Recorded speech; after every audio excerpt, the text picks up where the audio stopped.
তো শুভ দুপুর বন্ধুরা। তো আজকে লাঞ্চে মেনু আছে হচ্ছে সবই মানে নিরামিষ। তো যা যা মেনু আছে তোমাদের দেখিয়ে দিচ্ছি যে কি কি মেনু আছে। তো বেশি কিছু করেনি মা, যেহেতু আজকে রথযাত্রা, আমরা তো নিরামিষ খাবো। তো আজকে আমরা আমিষটা ছোঁয়া করব না, তো নিরামিষ খাবো। আর রথযাত্রায় স্পেশালি তোমরা কে কে নিরামিষ খাও অবশ্যই কিন্তু কমেন্টের মাধ্যমে জানিও।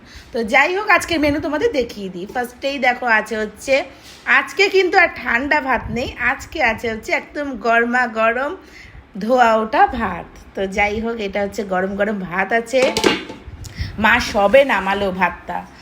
আর এখানে আছে হচ্ছে আলু দিয়ে, ভেন্ডি দিয়ে আর উচ্ছে দিয়ে ভাজা আছে, ঠিক আছে। আর এটাতে কিন্তু আজকে পেঁয়াজ হয়নি ছোঁয়া, কেননা বলেই দিলাম আজকে তো নিরামিষ আছে, তাই জন্য।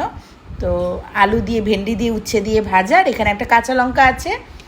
আর এখানে আছে হচ্ছে, বলে দিচ্ছি, এখানে আছে হচ্ছে ডাঁটা চচ্চড়ি। আর এখন তো মানে কাঁঠালের সিজনে কাঁঠালের যে দানাটা হয় সেটা দিয়ে তো ডাঁটা চচ্চড়ি ভীষণ ভালো লাগে খেতে।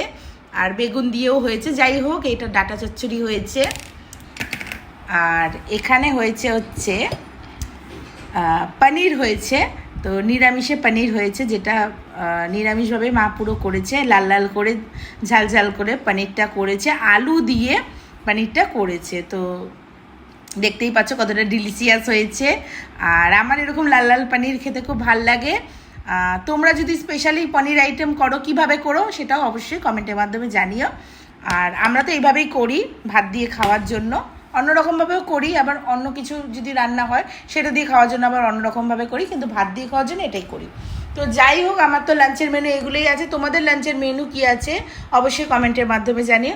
আর আমার ব্লগ ভালো লেগে থাকলে অবশ্যই লাইক, কমেন্ট, শেয়ার অ্যান্ড চ্যানেলটাকে সাবস্ক্রাইব করে দিও। টাটা।